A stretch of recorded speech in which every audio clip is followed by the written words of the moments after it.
बिस्मिल्लाहिर्रहमानिर्रहीम। अस्सलाम वालेकुम स्टूडेंट्स। अच्छा जी, आज का जो लेक्चर है वो है एग्जैक्ट डिफरेंशियल इक्वेशन पर। और एग्जैक्ट डिफरेंशियल इक्वेशन क्या होती है और हम इसको किस तरह सॉल्व करते हैं, प्रोसीजर क्या है स्टैंडर्ड सॉल्व करने का, ये तो हम देखेंगे। लेकिन उससे पहले जो दो बड़ी ख़ास स्टैंडर्ड फॉर्म्स हैं डिफरेंशियल इक्वेशन की वो हमने डिस्कस करनी है। ठीक है, जो फर्स्ट ऑर्डर डिफरेंशियल इक्वेशन होती है उसके हमने दो स्टैंडर्ड तरीके पढ़ने हैं। किस चीज़ के? राइटिंग के। यानी जो फर्स्ट ऑर्डर डिफरेंशियल इक्वेशन होती है वो दो स्टैंडर्ड तरीक़ों से लिखी जाती है उमूमन। ठीक है, एक तीसरी भी होती है, उसे हम बाद में पढ़ेंगे, लेकिन हमारे कोर्स में इस वक्त तीन है। ठीक है, तो जो स्टैंडर्ड फॉर्म है डिफरेंशियल इक्वेशन को लिखने का वो क्या है? ठीक है, एक तो तरीका ये है, फर्स्ट वन, पहला तरीका क्या है? ठीक है, पहला तरीका ये है कि कोई भी डिफरेंशियल इक्वेशन अगर आपको दी हुई है, सपोज इस तरह की आपको डिफरेंशियल इक्वेशन दी हुई है,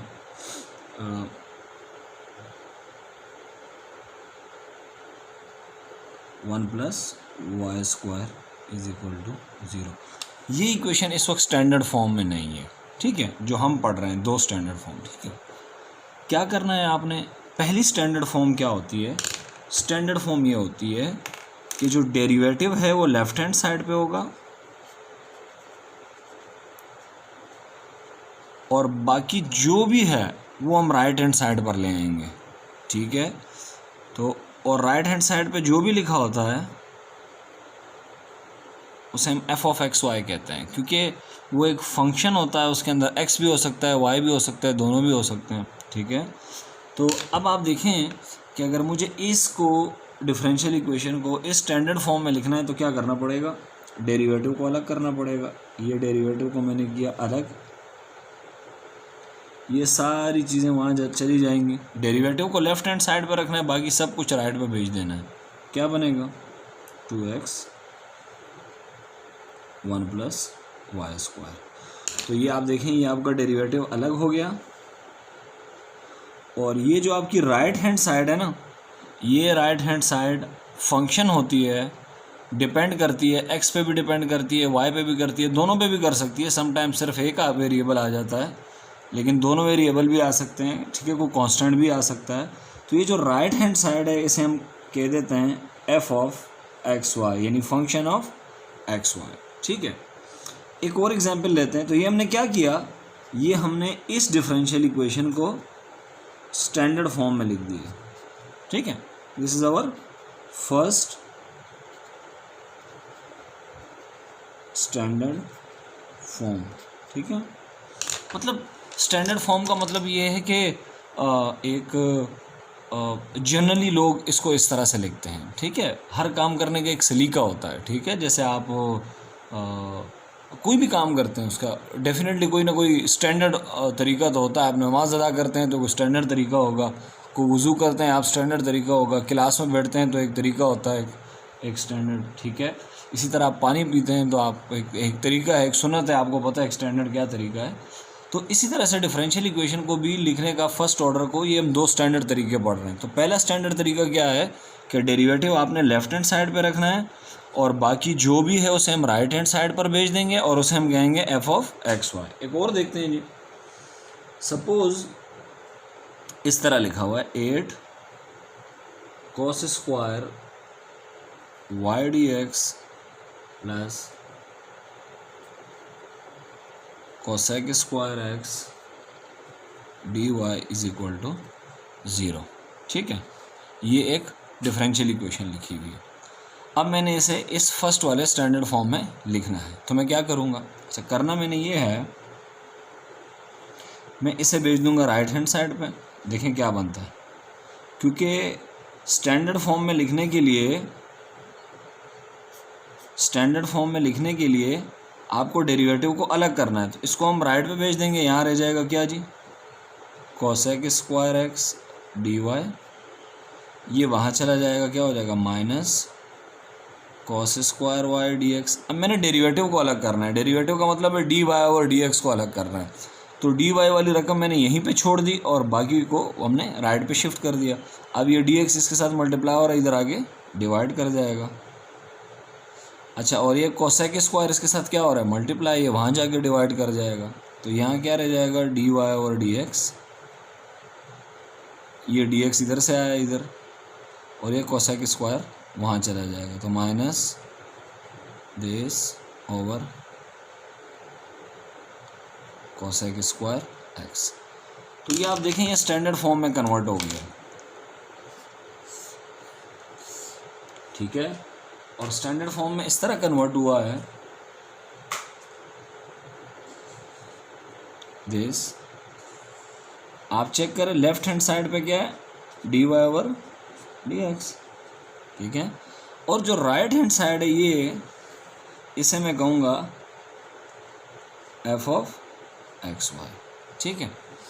तो ये एक तरीका है, स्टैंडर्ड तरीका डिफरेंशियल इक्वेशन को लिखने का, ठीक है। एक और, जैसे आप क्वाड्रेटिक इक्वेशन को लिखते हैं, अगर आप लोगों को याद हो किसी भी क्वाड्रेटिक इक्वेशन को जब आप लिखते हैं तो कैसे लिखते हैं, पहले एक्स स्क्वायर वाली टर्म लिखते हैं जैसे यूँ 3x स्क्वायर, फिर x वाली रकम को लिखते हैं, फिर कांस्टेंट को लिखते हैं, ठीक है, इज इक्वल टू 0। अगर किसी, मैं इस क्वाड्रेटिक इक्वेशन को अगर यूँ लिख दूँ तो 4x + 5 + 3x स्क्वायर, अभी भी ये क्वाड्रेटिक इक्वेशन है मगर ये स्टैंडर्ड फॉर्म में नहीं है। स्टैंडर्ड फॉर्म में क्या तरीका है, पहले एक्स स्क्वायर वाली टर्म लिखनी है, फिर एक्स वाली टर्म लिखनी है, फिर कांस्टेंट लिखना है, और इज इक्वल टू के उस तरफ क्या होना चाहिए, 0। तो ये क्वाड्रेटिक इक्वेशन को लिखने का एक स्टैंडर्ड तरीका है। इसी तरह डिफरेंशियल इक्वेशन को लिखने का एक स्टैंडर्ड तरीका है जो मैं आपको बता चुका हूँ कि क्या है, ठीक है। लेफ्ट हैंड साइड पे क्या रखना है, D Y by D X, बाकी जो भी बचा उसको हम राइट हैंड साइड पे शिफ्ट करेंगे और उसे हम कहेंगे एफ ऑफ एक्स वाई, क्योंकि वो, और उसे एफ एफ एक्स वाई क्यों कहेंगे, क्योंकि वो फंक्शन होता है एक्स वाई का, ठीक है। एक और सिंपल सी मिसाल ले लेते हैं, ठीक है। और जैसे कि third one, exponential minus X D Y over D X +1 is equal to X. अब ये देखें, अगर मैं आपसे कहूँ कि इसको, अच्छा इसको हम कहेंगे, इसको हम कहेंगे, ठीक है, दुनिया क्या कहती है उसे हमें कोई गर्ज नहीं है, इसे हम कहेंगे फर्स्ट स्टैंडर्ड फॉर्म, ठीक है। अगर मैं आपसे कहूँ कि इसको फर्स्ट स्टैंडर्ड फॉर्म में लिखें तो कैसे लिखेंगे। फर्स्ट स्टैंडर्ड फॉर्म को लिखने का तरीका बड़ा सिंपल होता है, आपने जस्ट क्या करना है, डेरिवेटिव को अलग करना है। अब आपको डेरिवेटिव को अलग करना आना चाहिए। तो ये एक्सपोनेंशियल माइनस एक्स वहाँ जाके क्या करेगा, यहाँ ये मल्टीप्लाई हो रहा है तो वहाँ जाके ये डिवाइड कर जाएगा ऐसे, ठीक है। अच्छा, ये प्लस यहाँ 1 हो रहा है, इसको भी वहाँ ले जाएंगे, ये माइनस हो जाएगा। और हम ऐसा क्यों कर रहे हैं, क्योंकि हमें डेरिवेटिव को अलग करना है। अच्छा, ये हम, ठीक है, तो ये x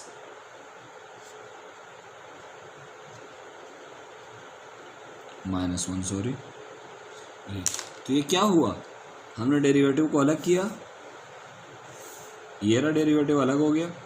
ये राइट हैंड साइड हमारी क्या कहलाएगी, एफ ऑफ एक्स वाई। तो एफ ऑफ एक्स वाई कितना है बताएं, एफ ऑफ एक्स वाई जो है वो है x exponential x over exponential minus x -1।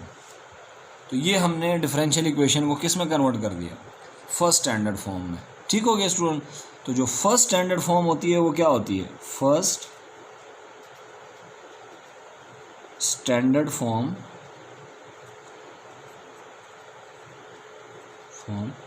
Of writing. ये असल में सिर्फ डिफरेंशियल इक्वेशन को लिखने का एक सलीका है, ठीक है।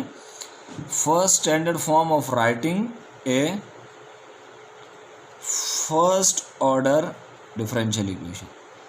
फर्स्ट ऑर्डर डिफरेंशियल इक्वेशन को लिखने का जो पहला सलीका है वो ये है कि डेरिवेटिव होगा हमारा लेफ़्ट हैंड साइड पे और बाकी जो भी है उसे हम राइट हैंड साइड पे शिफ्ट करेंगे, और जो राइट हैंड साइड पे हम शिफ्ट करेंगे वो एक्चुअली फंक्शन होता है एक्स और वाई का, ठीक है। तो ये पहला तरीका है लिखने का, ठीक है। दूसरे पे आते हैं जी, जो सेकंड स्टैंडर्ड फॉर्म है वो क्या है।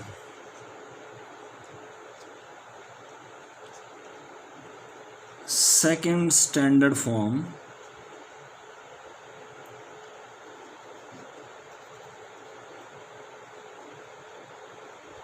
of writing a first order differential equation.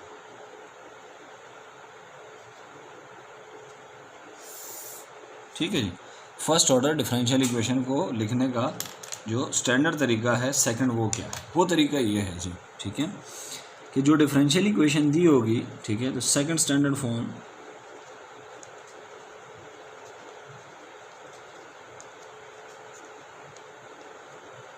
is this: m is a function of x comma y plus n of xy dy is equal to 0. अच्छा, ये जो है ये डिफरेंशियल इक्वेशन को लिखने का, फर्स्ट ऑर्डर को लिखने का दूसरा तरीका है, ठीक है, स्टैंडर्ड तरीका। वैसे तो आप कैसे भी लिख सकते हैं, ठीक है, लेकिन स्टैंडर्ड तरीका ये है, ठीक है। अच्छा, दूसरा, अब इसका क्या मतलब है मैं आपको समझाता हूँ, ठीक है। पहले एग्जांपल लेते हैं, एग्जांपल से समझने की कोशिश करते हैं। पहली एग्जांपल, फर्ज करें आपको एक डिफरेंशियल इक्वेशन दी गई है और वो जो डिफरेंशियल इक्वेशन है वो कुछ यूँ दी गई है,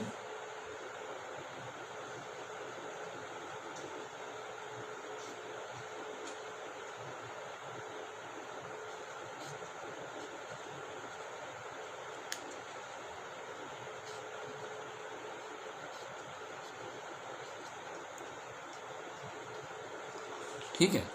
अच्छा, ये जो स्टैंडर्ड फॉर्म है इसमें ख़ास बात क्या है कि इज इक्वल टू के उस तरफ क्या होना चाहिए? ज़ीरो। ये राइट हैंड साइड ज़ीरो होनी चाहिए, ठीक है। इज इक्वल टू के उस तरफ क्या नज़र आ रहा है आपको? ज़ीरो। अच्छा, डी वाई, ये डी वाई लिखा हुआ है, ये डी एक्स लिखा हुआ है, ठीक है। यानी डी वाई अलग होगा, दो टर्म्स होंगी, एक टर्म में डी वाई होगा और दूसरे टर्म में डी एक्स होगा। ये देखें, ये डी वाई लिखा हुआ है, इसके साथ क्या लिखा हुआ है? दिस डी वाई का ये कहलाता है कोएफिशिएंट। इस डी वाई के कोएफिशिएंट को हम क्या कहते हैं? एन। तो ये एन है हमारा, और एन हमारा क्या है? Sine X minus Y. यानी जो हमारा एन है वो किस पर डिपेंड कर रहा है? एक्स पे भी कर रहा है और वाई पे भी डिपेंड कर रहा है। इसीलिए हम एन के साथ ब्रैकेट में लिख देते हैं एक्स कॉमा वाई, और ये ब्रैकेट में एक्स कॉमा वाई ये शो कर रहा है कि जो हमारा एन है वो एक्स वाई पर डिपेंड कर रहा है। तो डी वाई के कोएफिशिएंट को हम क्या कहते हैं? ठीक है, coefficient of D Y is N, इसको हम एन कहते हैं। और जो डी एक्स का कोएफिशिएंट होता है उसको हम वाई कहते हैं। अब यहाँ डी एक्स का कोएफिशिएंट क्या है? ये रहा, तो ये हमारा, सॉरी इसे एम कहते हैं, ये हमारा एम है, और एम भी एक्स वाई पर डिपेंड कर रहा है, लिहाजा आप ब्रैकेट में मैं लिख दूंगा एक्स कॉमा वाई, ठीक है। तो एम क्या होता है जी? कोएफिशिएंट ऑफ, ये coefficient of D Y is N, और ये कोएफिशिएंट ऑफ, ब्लैक से लिख देते हैं, coefficient of D X is M. तो जो सेकंड स्टैंडर्ड तरीका है फर्स्ट ऑर्डर डिफरेंशियल इक्वेशन को लिखने का, वो ये है कि राइट हैंड साइड पे ज़ीरो होना चाहिए, दो टर्म्स होनी चाहिए, 1 2, एक टर्म में डी एक्स होगा, दूसरे टर्म में क्या होगा? डी वाई, और जो डी एक्स के साथ लिखा होगा उसे हम एम कहेंगे, और जो डी वाई के साथ लिखा होगा उसे हम एन कहेंगे, ठीक है। जैसे कि एक और मिसाल लेते हैं, एक और एग्जांपल ले लेते हैं ताकि हमें समझने में आसानी हो, ठीक है। अच्छा जी, ये एक एग्जांपल दी हुई है जिससे हम ये समझने की कोशिश करेंगे कि एग्जैक्ट को लिखने का क्या तरीका है, ठीक है। इसी से हमें एग्जैक्ट डिफरेंशियल इक्वेशन की समझ आएगी। अच्छा देखें, एक और, x square plus y square plus x d x, ठीक है, plus x y d Y is equal to 0। तो क्या ये स्टैंडर्ड फॉर्म में है? आप लोग कहेंगे यस। क्यों? इज इक्वल टू के उस तरफ क्या नज़र आ रहा है? 0। दो टर्म है, एक टर्म ये रही, एक टर्म ये रही। एक टर्म में dx मौजूद है, दूसरी टर्म में क्या मौजूद है, dy। बस सिर्फ ये दो बातें होनी चाहिए, इज इक्वल टू के उस तरफ 0 और दो टर्म होंगी, एक टर्म में dy होगा, एक में dx होगा, हो गया। dx के साथ जो भी लिखा हुआ ये, इसे हम क्या कहेंगे, m। तो m कितना है हमारा जी, m है हमारा x² + y² + x। और ये dy के साथ क्या लिखा हुआ है, दिस, ये हमारा n है, x y। ठीक है, तो ये आप देख रहे हैं कि ये भी स्टैंडर्ड फॉर्म में लिखा हुआ है। ठीक है, एक और स्टैंडर्ड फॉर्म देखते हैं।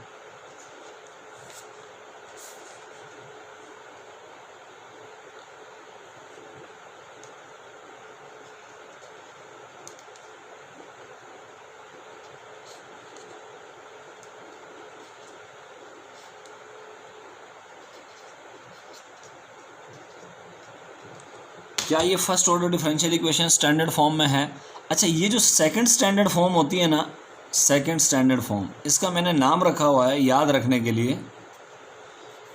और इसका जो नाम है वो क्या है, इसका नाम है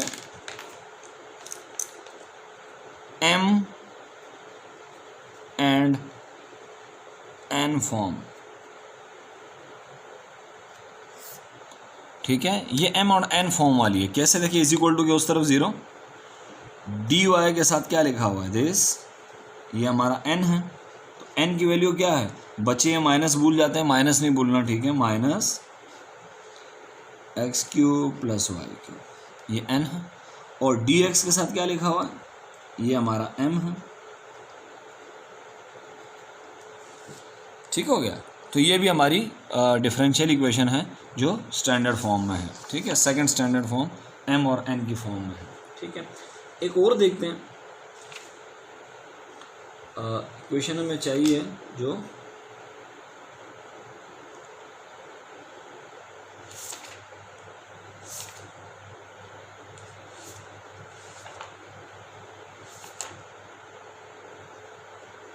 अच्छा, फर्ज करें कि इक्वेशन ये लिखी हुई है इस तरह से। ठीक है, ये चौथी example, x² + xy dx is equal to 2yx dy।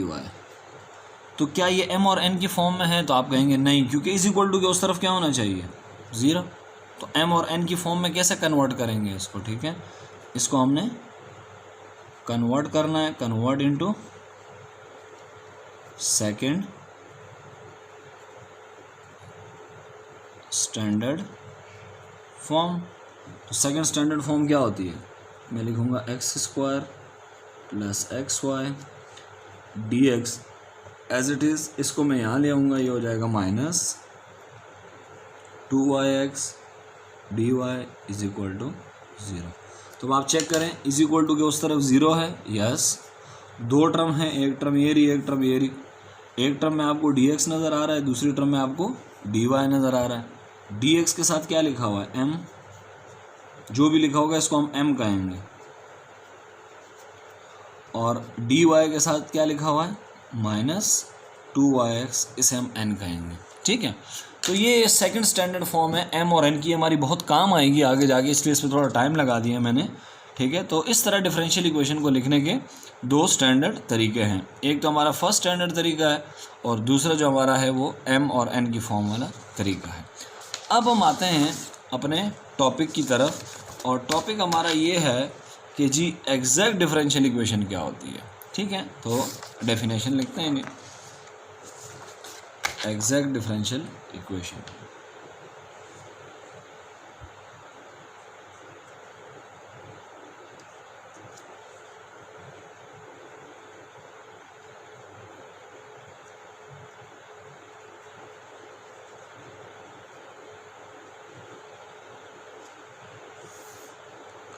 अच्छा, अगर आपको पता करना है ना कि इक्वेशन एग्जैक्ट है या नहीं है, ठीक है, तो इसके लिए शर्त ये है कि जो आपकी इक्वेशन है वो m और n की फॉर्म में होनी चाहिए। ठीक है, अच्छा जी, तो जो differential equation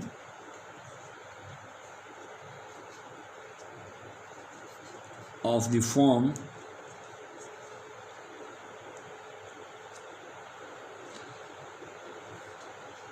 m dx plus n, अब आपको पता चल रहा होगा कि m से हमारी क्या मुराद है और n से हमारी क्या मुराद है, ठीक है। dy के कोएफिशिएंट को हम n कहते हैं, dx के कोएफिशिएंट को हम m कहते हैं। तो दो डिफरेंशियल इक्वेशन जो होगी, जो इस फॉर्म में होगी, the differential equation of the form this is called exact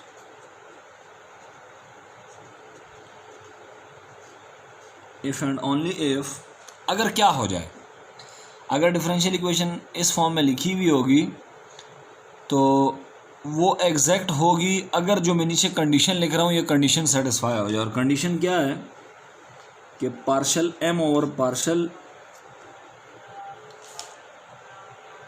m over partial y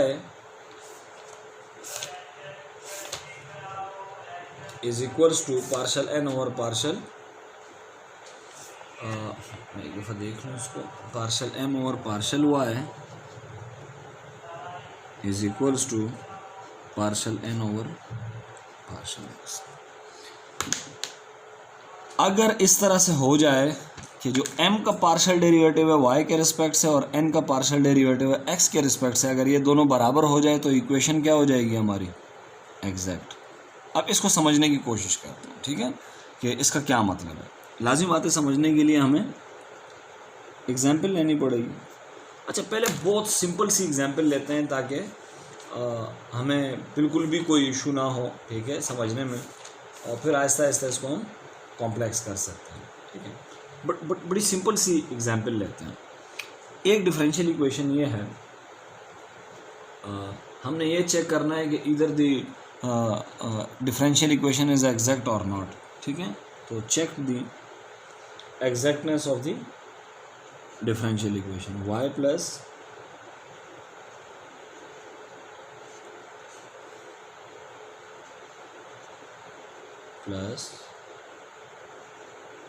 y plus 2x square y,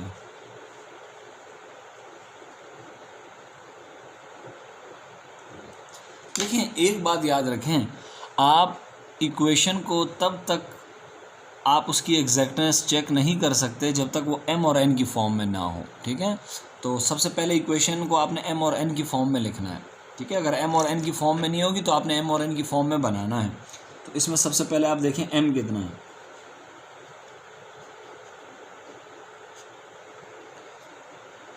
is the differential equation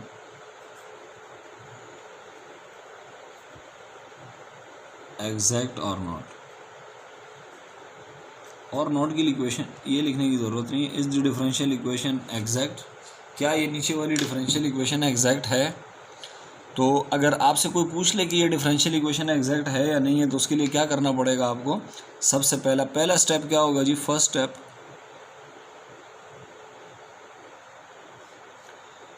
right the differential equation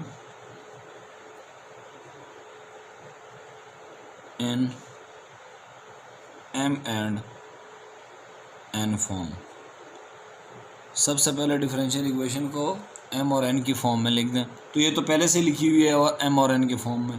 तो m बताएं कितना है, m हमारा ये रहा, ये m होता है जो dx के साथ लिखा होता है, y plus 2x y square.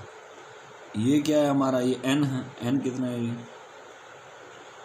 y plus 2x square y, ठीक है। अब आपने क्या करना है, अब आपने पार्शियल डेरिवेटिव पर हम वैसे भी तफसीलन गुफ्तगू करेंगे, लेकिन फिल वक्त हम थोड़ी सी बात करते हैं, ठीक है। देखिए m का मैंने डेरिवेटिव लेना है y के रिस्पेक्ट से, ठीक है। तो इस तरह की आपको एक नोटेशन एक नज़र आ रही होगी, इसको हम पार्शियल पढ़ते हैं इसे, ठीक है। अगर मैं इसे पढ़ता हूँ partial m over partial y, ठीक है। एक तो इस तरह लिखा होता है ना, dm ओवर dy, ये कहलाता है ऑर्डिनरी डेरिवेटिव, ठीक है, ऑर्डिनरी डेरिवेटिव। और इस तरह से जब लिखा होता है पार्शियल डेरिवेटिव कहलाता है। अब इसमें फ़र्क क्या है, फ़र्क देखते हैं हम। देखिए, जब आपको ये वाला साइन नज़र आ जाए ना, ये वाला, तो आप समझ जाएं कि अभी पार्शियल डेरिवेटिव हमने लेना है। और पार्शियल डेरिवेटिव का क्या मतलब है, जैसे ये लिखा हुआ है ना partial m over partial y, इसका मतलब है मुझे एम का डेरिवेटिव लेना है वाई के लिहाज से, और बाकी जितने भी वेरिएबल होंगे ना उनको आपने कांस्टेंट सपोज करना है। ठीक है, जैसे अब इस m का डेरिवेटिव मैंने किसके रिस्पेक्ट से लेना है, y के रिस्पेक्ट से। तो इधर x के साथ मैं क्या करूँगा, x का डेरिवेटिव, x को मैं कांस्टेंट सपोज करूँगा। ठीक है, x को x के साथ मैं उसी तरह ट्रीट करूँगा जिस तरह कांस्टेंट के साथ ट्रीट करते हैं। चलें जी, डेरिवेटिव बाकी रूल्स वैसे ही हैं, बस ये एक छोटा सा ये जो फ़र्क है, फ़र्क तो छोटा सा है लेकिन इसका असर बहुत बड़ा है। मैं लेता हूँ जी पार्शियल डेरिवेटिव लेना है। ठीक है, इसको पार्शियल डेरिवेटिव कहते हैं, partial m over partial y, y के लिहाज से डेरिवेटिव लेना है। तो वाई का डेरिवेटिव वाई के लिहाज से 1 प्लस, अब क्या करना है बच्चे, यहाँ पे प्रोडक्ट रूल लगाते हैं, कहते हैं जी ये 2x और y मल्टीप्लाई हो रहे हैं तो प्रोडक्ट रूल लगाएंगे। ऐसा नहीं करेंगे आप, क्यों, क्योंकि 2 भी कांस्टेंट है और x भी कांस्टेंट है। ठीक है, तो ये दोनों एज इट इज़ 2 और x, क्योंकि डेरिवेटिव हम किसके रिस्पेक्ट से ले रहे हैं, y के रिस्पेक्ट से, और y स्क्वायर का डेरिवेटिव हो जाएगा 2y। ठीक है, तो रिजल्ट क्या बना जी, तो partial m over partial y is equal to 1 plus 4xy। ठीक है, अब इसका डेरिवेटिव लेना है, n का डेरिवेटिव, मगर n का डेरिवेटिव हमें किसके लिहाज से लेना होता है, x के लिहाज से। तो x के लिहाज से लेने का क्या मतलब है कि बाकी जितने भी वेरिएबल होंगे उनके साथ हम क्या करेंगे, उनको हम कांस्टेंट ट्रीट करेंगे। ठीक है, अब आते हैं यहाँ पे, यहाँ से बात आपको बहुत अच्छी समझ आ जाएगी। देखें, ये partial n over partial x is equal to, अब मुझे बताएं कि y का डेरिवेटिव क्या होगा।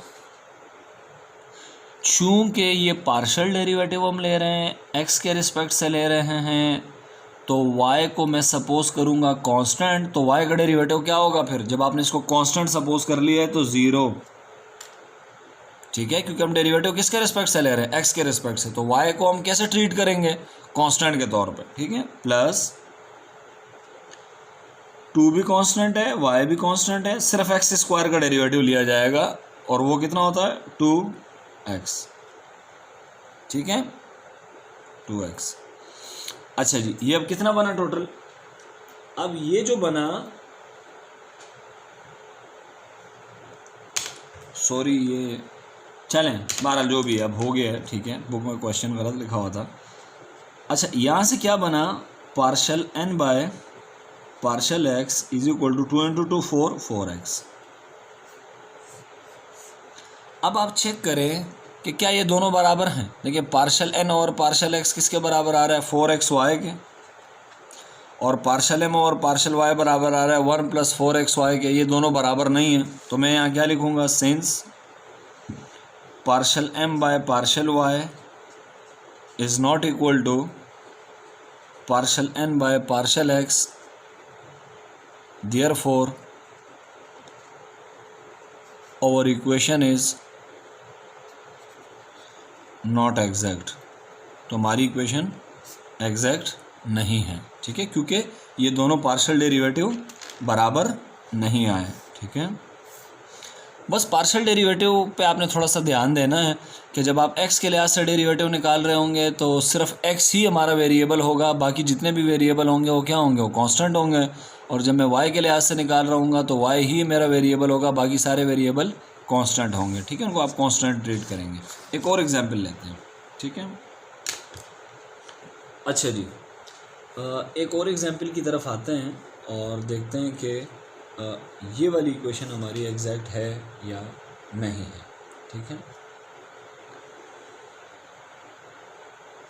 चलें जी, sine y minus y sine x dx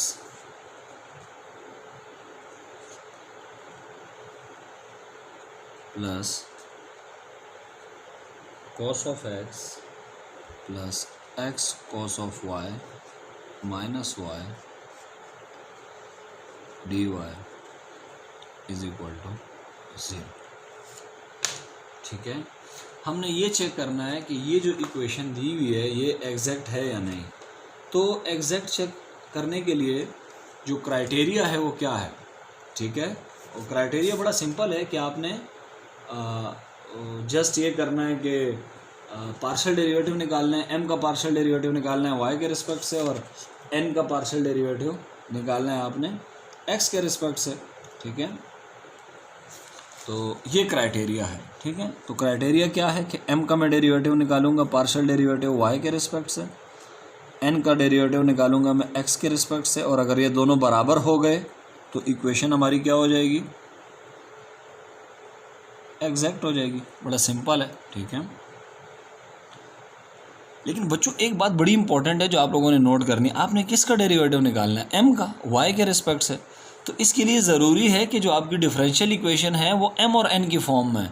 अगर वो m और n की फॉर्म में है ही नहीं तो आप m कहाँ से निकालेंगे। तो सबसे पहले हमें m और n चाहिए, उसके लिए डिफरेंशियल इक्वेशन किस फॉर्म में होनी चाहिए, m और n की फॉर्म में। ये पहले से ही m और n की फॉर्म में, ये हमारा क्या है m, और ये क्या है n। m बताओ कितना है, m इज़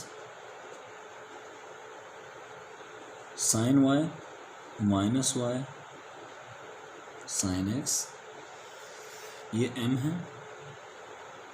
n कितना है जी, cos of x plus x cos y minus y. अब बताएं जी m का डेरिवेटिव किसके रिस्पेक्ट से लेना है, y के रिस्पेक्ट से। तो उसको मैं यूँ लिखूँगा partial m by partial y। अच्छा, डेरिवेटिव हम y के रिस्पेक्ट से ले रहे हैं तो x के साथ हम क्या करेंगे, x को हम सपोज करेंगे कि वो कांस्टेंट है। तो साइन y का डेरिवेटिव क्या होगा, साइन का डेरिवेटिव, चूंकि ये y है इसके अंदर, ठीक है, तो इसका हम डेरिवेटिव लेंगे। साइन y वेरिएबल हमारा y है, तो साइन y का डेरिवेटिव क्या हो जाएगा, कोस y माइनस। अब इधर मुझे एक बात बताएं, x चूँकि कांस्टेंट है, क्योंकि डेरिवेटिव मैं y के रिस्पेक्ट से ले रहा हूँ, तो साइन x पूरा का पूरा क्या है, कांस्टेंट है। ठीक है, तो साइन x को मैं एज इट इज रख दूंगा क्योंकि ये कांस्टेंट है, और y का डेरिवेटिव क्या हो जाएगा, 1, तो ये आ जाएगा 1।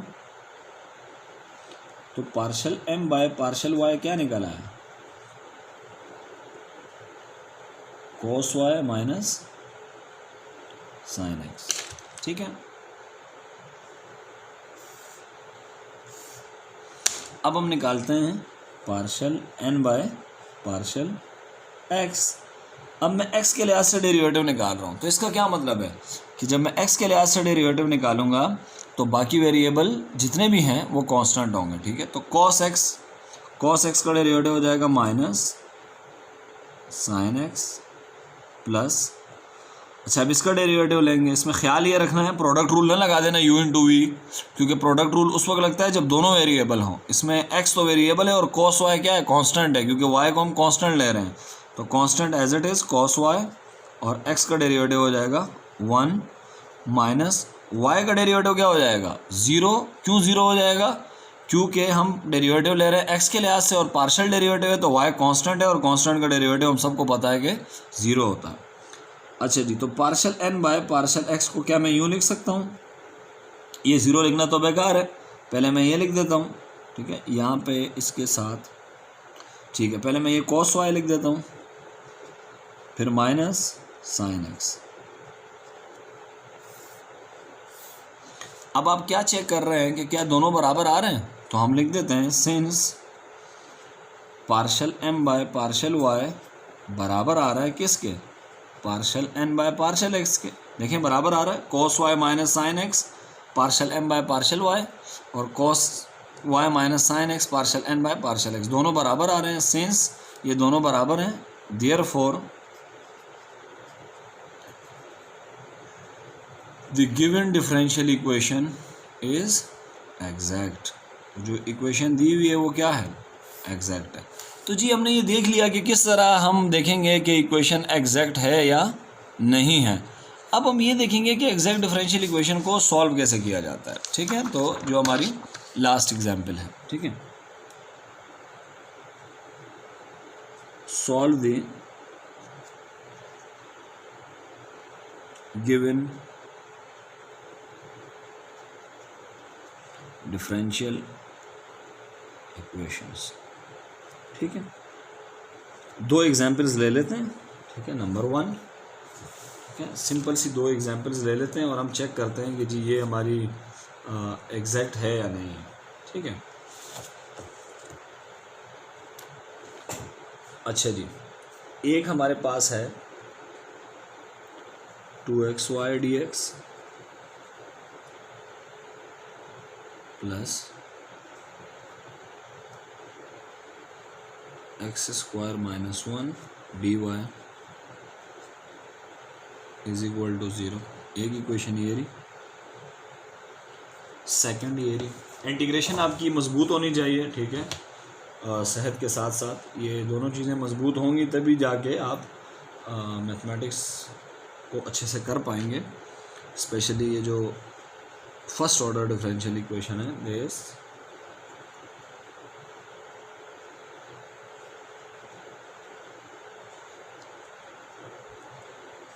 ये माइनस नहीं है। ठीक है, इसलिए इसको आप माइनस समझ लें, माइनस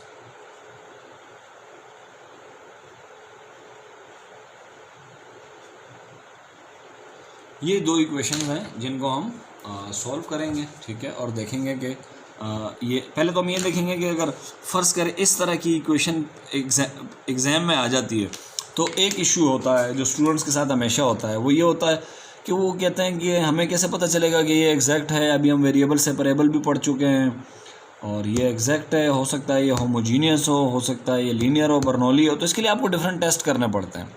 वेरिएबल सेपरेबल में ये होता है, अगर आपको याद हो वेरिएबल अलग हो जाते थे, और ये आपको डिफरेंट टेस्ट करने पड़ेंगे। डेफिनेटली आपका टाइम तो कंज्यूम होगा। ठीक है, बहरहाल सॉल्यूशन पे आते हैं फर्स्ट वन के। तो जितनी आपकी ज़्यादा प्रैक्टिस होगी उतना ये होगा कि आपको आइडिया अच्छे से हो जाएगा कि ये एग्जैक्ट है या नहीं है। ठीक है, या होमोजीनियस है, या वेरिएबल सेपरेबल है, या ये फर्स्ट ऑर्डर डिफरेंशियल इक्वेशन है लीनियर, या ये रिकार्टी टाइप है, या ये बर्नौली टाइप है। ठीक है, तो डिफरेंट टाइप्स हैं। तो डिफरेंट टाइप्स को कैप्चर करने के लिए दो चीज़ें बहुत ज़रूरी हैं। टेस्ट तो होगा, साथ में एक्सपीरियंस भी बहुत ज़्यादा ज़रूरी है। एक्सपीरियंस तभी आएगा जब आप बहुत ज़्यादा क्वेश्चन सॉल्व करेंगे। ठीक है, अच्छा जी, तो पहले हम ये वाली इक्वेशन ले लेते हैं और ज़रा क्विकली इसको सॉल्व करते हैं। ठीक है,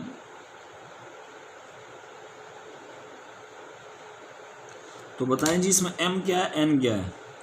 m जो है हमारे पास वो है 2xy, n हमारे पास है दिस। अब हम इसका डेरिवेटिव लेंगे। m का डेरिवेटिव हमेशा किसके लिहाज से लिया जाता है, y के लिहाज से। जब y के लिहाज से लूँगा तो 2 तो वैसे ही कांस्टेंट है, हमें सबको पता है यूनिवर्सल कांस्टेंट है। x को भी कांस्टेंट सपोज करेंगे क्योंकि मैं डेरिवेटिव किसके रिस्पेक्ट से ले रहा हूँ, डेरिवेटिव मैं ले रहा हूँ y के रिस्पेक्ट से। तो 2 और x तो कांस्टेंट हो गए और y का डेरिवेटिव क्या हो जाएगा, 1। तो क्या बचेगा जी, partial m by partial y is equal to 2x। ठीक है, इसी तरह से डेरिवेटिव लेंगे n का, partial n by partial x, इसका डेरिवेटिव लेंगे x के रिस्पेक्ट से। ठीक है, तो x² का डेरिवेटिव x के रिस्पेक्ट से हम सबको पता है कि 2x और -1 तो कांस्टेंट है, इसका डेरिवेटिव हो जाएगा 0। तो partial n by partial x कितना आ गया, 2x। अब आप देख सकते हैं कि ये दोनों बराबर हैं, तो हम लिख देंगे since partial m by partial y is equal to partial n by partial x, therefore given differential equation is exact. Equation हो गई है एग्जैक्ट, ये वाली। ठीक है, ये हमने साबित कर दिया है कि ये इक्वेशन एग्जैक्ट है। अब इसको कैसे सॉल्व करेंगे, सॉल्यूशन बड़ा सिंपल होता है। सॉल्यूशन के लिए हम फॉर्मूला यूज़ करेंगे। ठीक है, अभी तो हमने सिर्फ इतना पता किया है कि ये एग्जैक्ट है, अभी हमने इसको सॉल्व नहीं किया है। क्योंकि सॉल्यूशन अगर आपको याद हो, मैंने डेफिनेशन की थी कि डिफरेंशियल इक्वेशन का जो सॉल्यूशन होता है वो फ्री फ्रॉम डेरिवेटिव होता है वो रिलेशन होता है between x and y and dependent और इंडिपेंडेंट वेरिएबल, और वो हमारी डिफरेंशियल इक्वेशन को सेटिस्फाई करता है। इस पर पूरे लेक्चर मौजूद हैं, वो आप देख लीजिएगा, ठीक है, अगर आपने नहीं देखे। अब हम सॉल्यूशन फाइंड करेंगे। तो जो सॉल्यूशन होता है वो क्या होता है, ठीक है, दी solution of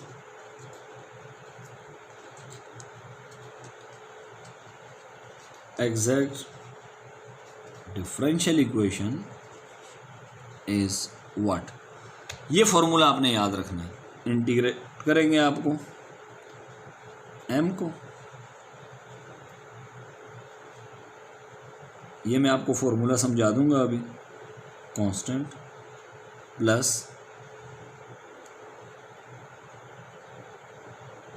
terms of n free from x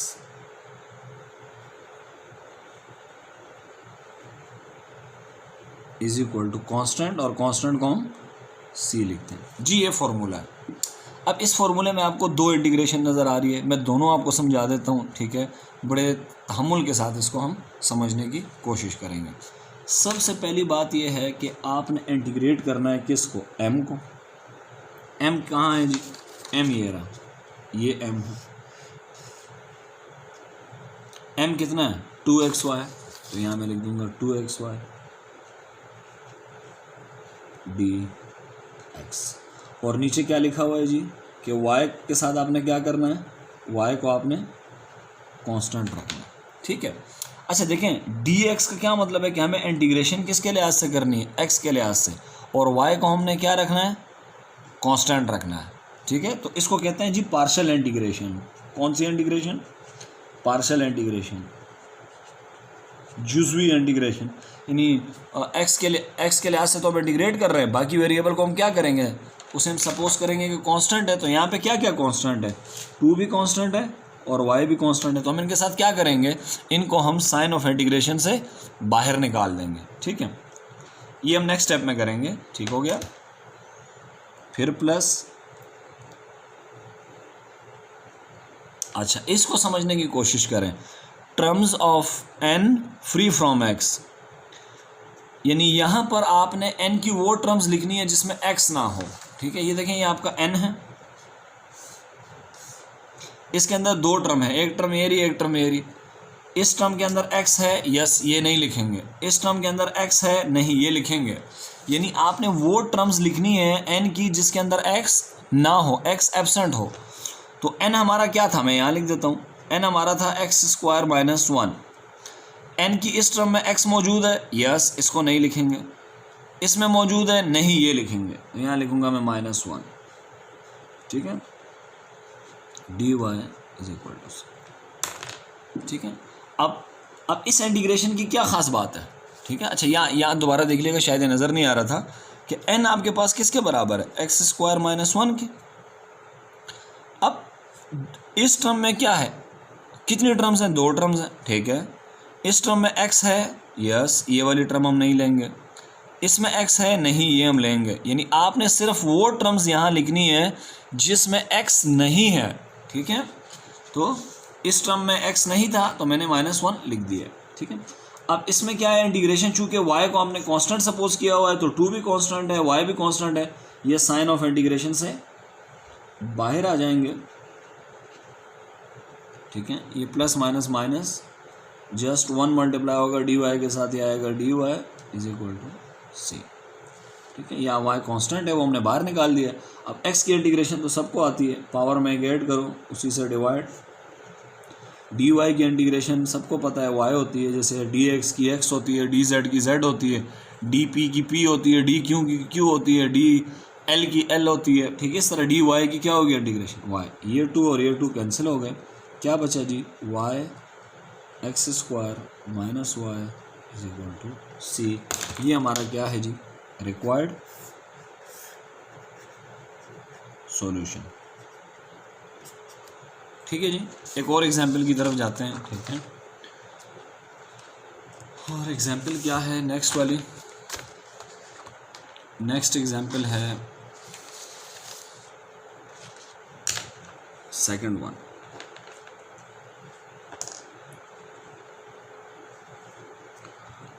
Y exponential minus x minus sine x d x. अच्छा जी, जैसे आप लोग डॉक्टर के पास जाते हैं ना और उससे कहें कि जी डॉक्टर साहब तबीयत ख़राब है, तो वो फ़ौरन तो दवाइयाँ नहीं लिखता, कुछ वो फिज़िकली या क्लिनिकली एग्जामिनेशन होती है। फिर अगर उनको कोई बात समझ नहीं आती तो फिर वो टेस्ट की तरफ जाते हैं कि जी आप ये टेस्ट करा लें ताकि कंफर्म हो जाए कि इशू क्या है। ठीक है, इसी तरह जब आप डिफरेंशियल इक्वेशन को सॉल्व करते हैं, स्पेशली फर्स्ट ऑर्डर को, तो आपको देखना पड़ता है कि ये किस टाइप की है, क्योंकि हर टाइप को सॉल्व करने के जो मैथमेटिकल स्टेप्स हैं ना वो अलग है। अगर फ़र्ज़ करें ये होमोजीनियस होती तो इसको हल करने का तरीका अलग होता। तो फिल वक्त चूँकि ये एग्जैक्ट है तो हम एग्जैक्ट के प्रोसीजर से चलेंगे, लेकिन पेपर में मैं आपको कोई ये नहीं बताएगा कि ये एग्जैक्ट है या नहीं है। ठीक है, वहाँ पे आपको ये सारे टेस्ट करने पड़ेंगे। ठीक है, अच्छा जी, तो सॉल्यूशन देखें।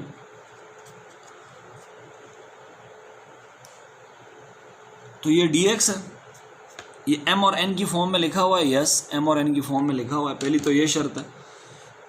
dx के साथ क्या लिखा हुआ है, m।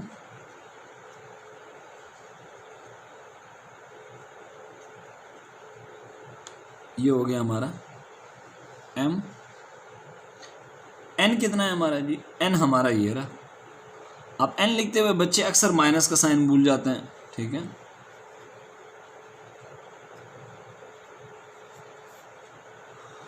अब हमें ये चेक करना है कि ये एग्जैक्ट है या नहीं। अगर ये एग्जैक्ट नहीं है तो फिर ये एग्जैक्ट के तरीके से हल नहीं होगा। ठीक है, फिर और मेथड हम देखेंगे। तो पहले हम निकालेंगे जी partial m by partial y। y के लिहाज से डेरिवेटिव लेंगे, तो जब y के लिहाज से डेरिवेटिव लेंगे तो इसमें क्या क्या कांस्टेंट है सबसे पहले वो हाईलाइट करें। देखिए ये कांस्टेंट है। क्यों कांस्टेंट है, क्योंकि इसमें ये टर्म में x है, ये एक्सपोनेंशियल माइनस x है, तो x चूँकि कांस्टेंट है तो ये पूरा कांस्टेंट हो गया। ये पूरा भी कांस्टेंट है क्योंकि इसके अंदर y नहीं है। ठीक है, तो ये कांस्टेंट है। तो इसमें हम क्या करेंगे, यहाँ जब मैं डेरिवेटिव लूँगा तो इसको तो छेड़ूंगा नहीं, एज इट इज़ लिख दूंगा। y का डेरिवेटिव हो जाएगा 1 माइनस, और बच्चे अक्सर साइन का डेरिवेटिव कॉस लिख देते हैं। ऐसा करना नहीं है, हम सबको पता है कि साइन का डेरिवेटिव कॉस होता है, मगर इस वक्त ये पार्शियल डेरिवेटिव है। आप y के लिहाज से डेरिवेटिव निकाल रहे हैं और इस पूरे में ये साइन x है, तो इसमें वेरिएबल x है, तो ये पूरा हमारा कांस्टेंट है, और कांस्टेंट का डेरिवेटिव क्या होता है, 0। ठीक है, तो partial m by partial y कितना आया, एक्सपोनेंशियल माइनस x, और इसको आपने बॉक्स कर दिया। अब हम यहाँ निकालेंगे partial n by partial x।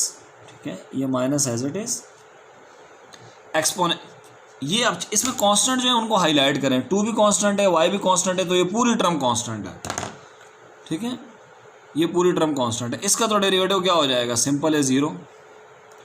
इसका डेरिवेटिव क्या होगा, एक्सपोनेंशियल का डेरिवेटिव हम सबको पता है एक्सपोनेंशियल होता है और फिर उसके पावर का डेरिवेटिव होता है, तो ये आएगा माइनस एक्सपोनेंशियल माइनस एक्स। ठीक है, माइनस माइनस क्या हो जाएगा प्लस, 0 तो लिखना बेकार है। तो partial n by partial x कितना आ गया, एक्सपोनेंशियल माइनस एक्स। इसको भी आपने डब्बे में बंद कर देना है। अब इन दोनों को आप कंपेयर करें, क्या ये दोनों बराबर हैं, तो जवाब है यस। तो इस बात को आपने लिखना है अब, ताकि एग्जामिनर को पता चल जाए कि आपको ये बातें पता है। ठीक है, since partial m by partial y is equals to partial n by partial x, ये दोनों बराबर आ गए हैं। देयरफॉर जो इक्वेशन दी हुई है, given differential equation is exact, वो एग्जैक्ट है। ठीक है, अब जब इक्वेशन एग्जैक्ट हो जाती है तो उसको कैसे हल करते हैं। ठीक है, तो सबसे पहले मैं m और n दोबारा लिख देता हूँ। आपको दोबारा लिखने की ज़रूरत नहीं है, मैं तो इसलिए लिख रहा हूँ क्योंकि मुझे बार बार फिर नेक्स्ट पेज उठाना पड़ता है। ठीक है, लेकिन एग्ज़ाम में आपको बार बार m और n लिखने की ज़रूरत नहीं है। ठीक है, ये m और n मैंने सिर्फ अपनी सहूलियत के लिए लिखे होंगे।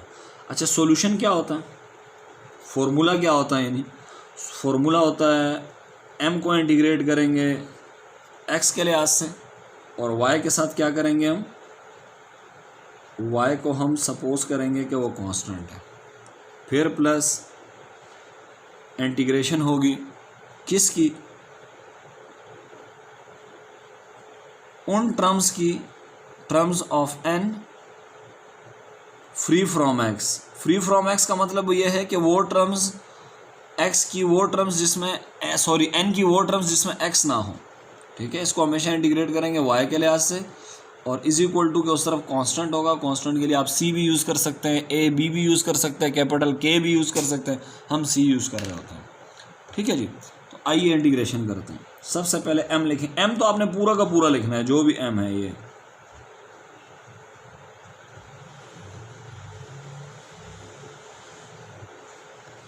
ठीक है। इस m के अंदर क्या चीज़ कांस्टेंट है?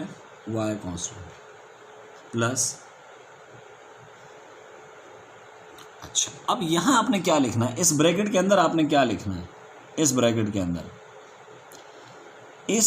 के अंदर आपने वो टर्म्स लिखनी है n की जिसमें x नहीं है।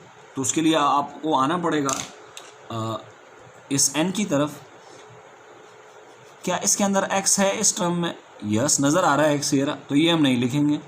इसमें x है नहीं, ये लिखाएंगे हम, ये हमें लिखना पड़ेगा अब इस ब्रैकेट के अंदर। मगर बार माइनस साइन भी है तो हमें क्या लिखना पड़ेगा? -2y। ये -2y क्या चीज़ है?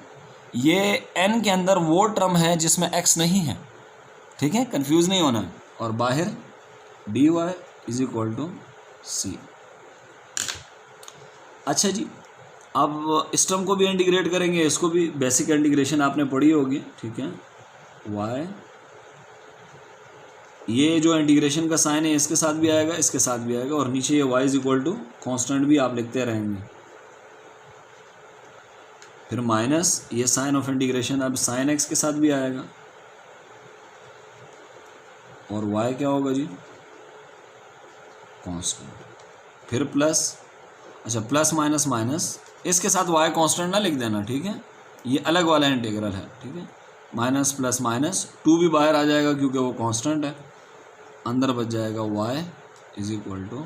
dy भी है =c, ठीक है। अब हम क्या करेंगे? करना में ये है, इसके अंदर y कांस्टेंट है, बाहर आ जाएगा।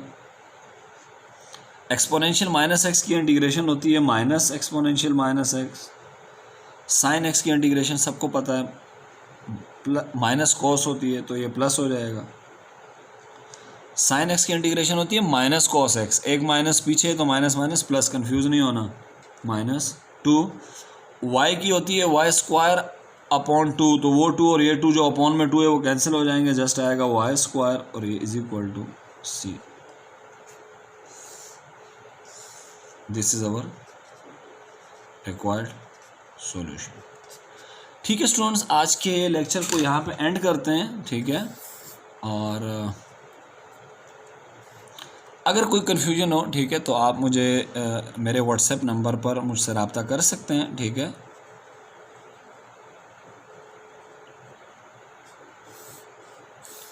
ठीक है जी, नेक्स्ट लेक्चर के लिए तब अल्लाह हाफिज़ और नासिर।